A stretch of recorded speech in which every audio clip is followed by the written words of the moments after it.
दोस्तों, मैं फराज मलिक। इस रिपोर्ट को लाने में थोड़ा सा लेट ज़रूर हूं, लेकिन इस रिपोर्ट के माध्यम से जो भी खबरें मैं आपके सामने रखूंगा वो एकदम ऑथेंटिक खबरें रखूंगा। इसीलिए हमारी रिपोर्ट थोड़ा देरी से आती है, क्योंकि हम ऑथेंटिक खबरों पर ही बात करते हैं। मुश्किल से 1 या 2 वीडियो हमारा दिन भर में आपके पास आता होगा।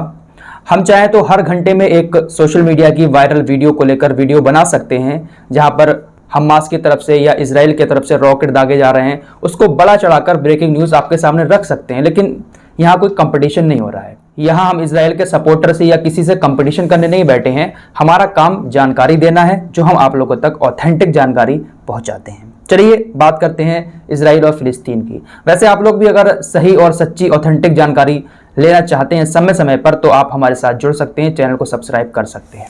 शुरुआत करते हैं यरूशलेम से। कल की खबर यह है कि इजराइल फिलिस्तीन के ऊपर लगातार बमबारी करता जा रहा है। आप लोगों को मैंने कल भी बता दिया था, गाजा पट्टी पर भी लगातार बमबारी जारी है। अब ऐसे में फिलिस्तीनियों के पास बहुत बड़ा संकट गहरा गया है। उनके पास पीने का पानी भी नहीं बचा है, बिजली भी नहीं है, हॉस्पिटल की सेवाएं भी सारी खत्म हो चुकी हैं, और जो स्कूल थे उनके वो भी खत्म हो चुके हैं। बहुत ही गहरा संकट उनके ऊपर आया हुआ है। तो इस संकट की घड़ी में मिस्र आगे आया है। उसने $50 करोड़ देने का ऐलान कर दिया है। अब जर्मनी ने भी ऐलान किया है, 40 मिलियन यूरोज देने को कहा है। यानी अब जर्मनी भी गाजा को 40 मिलियन यूरोज की मदद करेगा। जो वहां का स्ट्रक्चर बिगड़ गया है, मेडिकल सेवाएं खराब हो गई हैं, पानी नहीं है पीने को, और भी बहुत सारी चीजें ऐसी होती हैं जो रोजमर्रा की जिंदगी में काम आती हैं, उसको फिर से डेवलप करने में ये 40 मिलियन यूरोज काफी मदद करेंगे। तो मिस्र सामने आया, जर्मनी सामने आया, ये बहुत अच्छी बात है। कम से कम कुछ तो फिलिस्तीनियों को मदद मिलेगी। अगर सऊदी अरब, टर्की और भी बहुत सारे मुस्लिम कंट्री हैं, ये थोड़ी थोड़ी सी मदद फिलिस्तीनियों के लिए भेज दें तो उनके लिए बहुत बड़ी मदद हो जाएगी।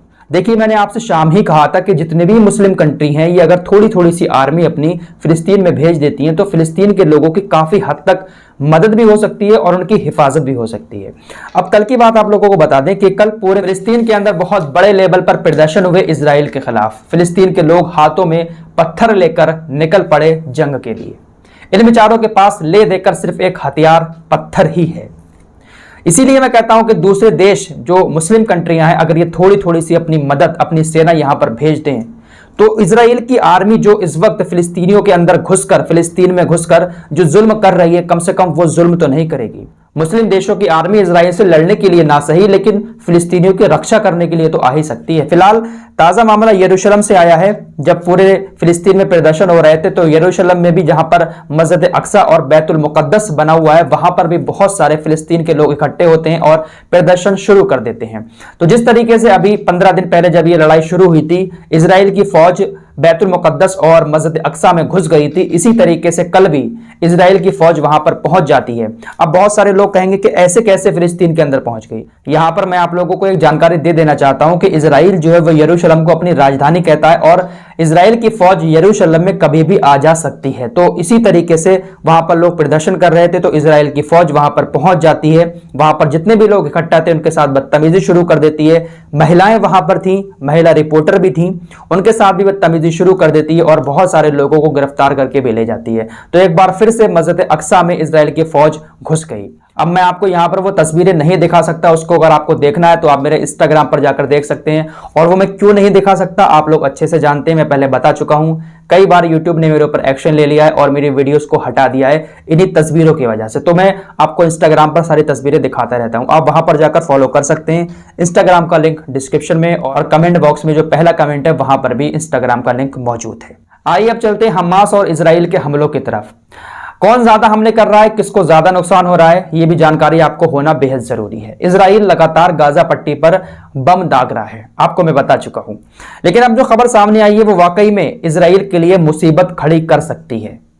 वो खबर यह है कि इजराइल के ऊपर अभी तक जो हमास रॉकेट दाग रहा था, उसकी जो क्षमता थी वो तकरीबन 100 से 160 किलोमीटर तक की थी। यानी हमास जो रॉकेट छोड़ता था वो 100 किलोमीटर या 160 किलोमीटर तक ही जाता था, और ये जो रॉकेट था वो ईरान का रॉकेट था। लेकिन अब एक बड़ी खबर सामने ये आ रही है कि हमास ने खुद एक अपना रॉकेट बनाया है जिसकी मार जो है वो 250 किलोमीटर की है।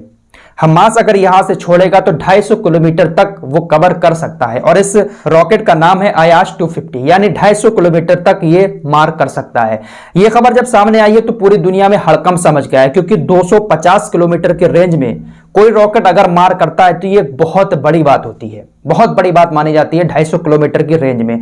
तो हमास ने ये रॉकेट बना लिया, बाकायदा इसके फोटो भी आ गए हैं, जिसके बाद इजराइल की चिंता बहुत ज्यादा बढ़ चुकी है, क्योंकि इजराइल का जो आयरन डोम है वो भी आपको मैंने बताया था कि 80 से 90% ही काम करता है, 10% वो काम नहीं करता है। तो अगर बहुत सारी मिसाइल, बहुत सारे रॉकेट एक साथ छोड़े जाते हैं इजराइल के ऊपर, तो ये आयरन डोम भी काम करना बंद कर देता है, और इस आयरन डोम का खर्चा भी बहुत ज्यादा आता है एक मिसाइल को नष्ट करने के लिए। तो आयरन डोम भी यहां पर काम करना बंद कर देता है। तो अब जो करंट सिचुएशन है वो ये है कि हमास के इस रॉकेट के सामने आने के बाद हमास की ताकत और ज्यादा बढ़ गई है। वहीं दूसरी तरफ इजराइल के प्रधानमंत्री नेतन्याहू का कहना है कि हमने हमास को वो चोट पहुंचाई है इस बार कि हमास हमेशा याद रखेगा, हमास इस बार के हमलों से सीधा नहीं हो पाएगा। कुछ इस तरीके का दावा नेतन्याहू की तरफ से किया जा रहा है, जबकि हमास की तरफ से जो बातें सामने आई है वो ये है कि हम इस बार पूरी तरीके से इजराइल को काबू में कर ही रहेंगे, क्योंकि इस बार हमास की ताकत बहुत ज्यादा बढ़ चुकी है। हमास के पास ऐसे ऐसे टैलेंटेड लोग मौजूद हैं जो खुद ही रॉकेट बना रहे हैं, और इसका खर्चा भी बहुत कम आ रहा है।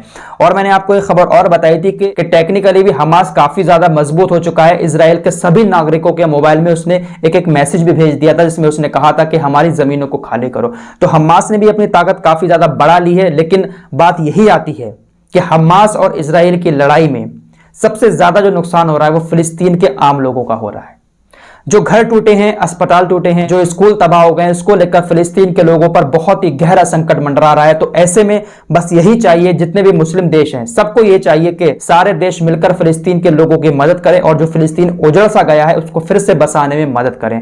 और ये मदद कर सकते हैं बहुत आराम से, क्योंकि इतना पैसा है इन देशों के पास, ये थोड़ा थोड़ा भी देंगे ना तो फिलिस्तीन फिर से खड़ा हो जाएगा। आप लोग वीडियो में देखते होंगे ना कितनी कितनी मंजिल इमारत पर रॉकेट जा रहा है और पूरी पूरी तबाह हो जा रही है। तो ये करोड़ों अरबों का नुकसान हुआ है। तो इसकी भरपाई जो दूसरे मुस्लिम देश हैं वो कर सकते हैं, और मैं आपको पहले ही बता चुका हूं कि इस जंग का कोई नतीजा नहीं निकलेगा। बस कुछ दिन की बात हो रहा है, जब बहुत सारी बर्बादी हो जाएगी तब अमेरिका एकदम से सामने आएगा और कुछ देश और आएंगे और दोनों में शांति बना देंगे। तो यही सब होने वाला है, आप ये बात मेरी आज लिख लें, कोई इसका नतीजा नहीं निकलेगा।